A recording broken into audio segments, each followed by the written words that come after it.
जय श्री कृष्ण।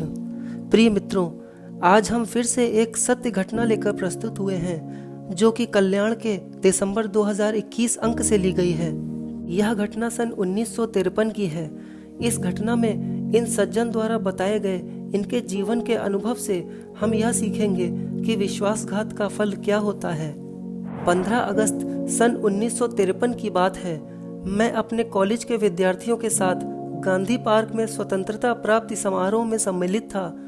आज गांधी पार्क में एक नवीन सी चहल पहल थी, क्योंकि यह राष्ट्रीय पर्व न जाने कितनी अनंत यम यातना एवं बलिदानों के पश्चात नसीब हुआ है। सबके मुखमंडल पर तेज था। प्रायः सभी संस्थाएं नानाविधि क्रीड़ा प्रतियोगिताओं में भाग लेने जा रही थीं और ख्याति प्राप्त करने हेतु नाना प्रकार के प्रदर्शनों का आयोजन कर रही थीं। सभी के नेत्र भविष्य की ओर थे। आज का कार्यक्रम आरंभ होने जा रहा था। 4 बजे का समय होगा। वर्षा ऋतु की गर्मी बदली को साथ ही रखती है, अतः सहसा आकाश मेघाच्छन्न सा हो चला। भगवान भास्कर भी इंद्र सेना के साथ आंख मिचौली खेलने लगे। दर्शकों की जान में जान आई। अब तो वह सुखद वेला और भी अधिक सुखद हो उठी। देखते देखते नभोमंडल आज के परम पावन पर्व के समुल्लास में रिमझिम रिमझिम झरने लगा और धरा पर पानी पड़ने के साथ दर्शकों की उत्सुकता चिर प्रतीक्षित आशाओं पर भी पानी पड़ने लगा। वर्षा जोर पकड़ती गई और जन समुदाय तितर बितर होता गया।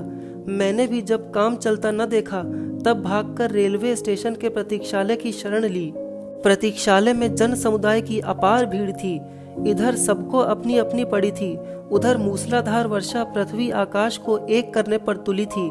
सहसा मेरे कान में मुझे अंदर कर दो, मुझे अंदर पटक दो, हाय मैं मरा, कोई राम का बंदा मेरी भी सुन लो। यह दीन करुण मंद सी आवाज आई। इस आवाज में दीनता तथा करुणा का समन्वय था और इसी के साथ साथ सहृदय के मानस पटल को स्पंदित करने वाली मूल वेदना भी थी। मैं चौंका और मैंने पीछे मुड़कर देखा कि सड़क पर पानी के प्रवाह में मैले कुचैले गंदे चीथड़ों में लिपटा कोई विवशता की साक्षात प्रतिकृति बना पड़ा है। उसकी चेतना लुप्त प्राय थी।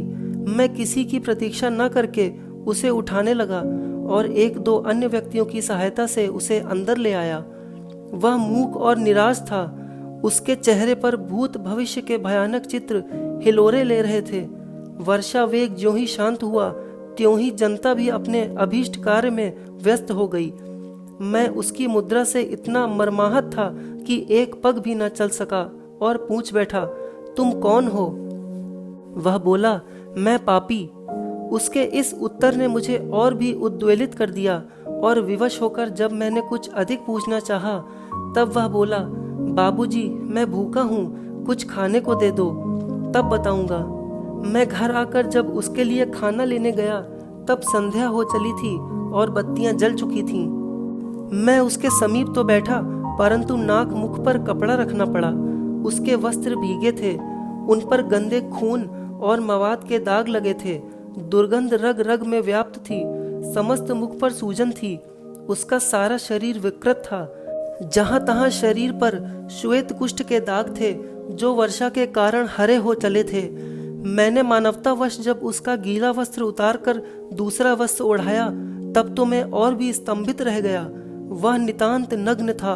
उसके अंग उपांग विकृत हो चुके थे। पेट में बड़े बड़े फोड़े और घुटने में कुष्ठ का प्रबल प्रकोप था। उसके लिए सीधे उल्टे या करवट लेकर पड़ना दूभर था। इससे भी आगे उसके शरीर में न जाने क्या क्या विकार थे, परंतु उन सब के अवलोकन की शक्ति मुझ में न रही थी। वह पापी था और पापरूप था।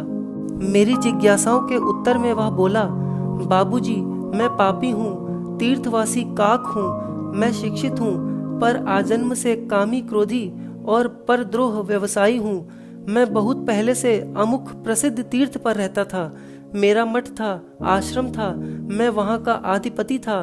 तीर्थ यात्री मेरे विश्वास पर मेरे पास आते थे और मैं उनके साथ विश्वासघात करता था। न जाने कितनों की हत्या करके उनको जल में प्रवाहित किया।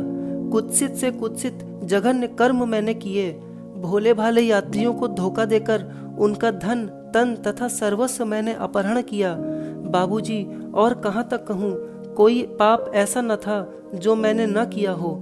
जब पापघट परिपूर्ण हो गया तब मेरा सब खेल समाप्त हो गया और आज उन सब पापों का फल मैं आपके सामने हाहाकार कर ही रहा हूँ। बाबूजी, मैं आज समझ गया कि यह कथन यथार्थ है, काटत बहुत बड़े पुण्य जिनि तीर्थ कर पाप। प्रिय मित्रों, ऐसा कहा गया है कि जिस प्रकार से तीर्थों में पुण्य करने का अक्षय फल होता है, उसी प्रकार से तीर्थों में पाप करने का भी अक्षय फल होता है। इसीलिए हमें सदैव ही अच्छे कार्यों में संलिप्त रहना चाहिए। जय श्री हरि।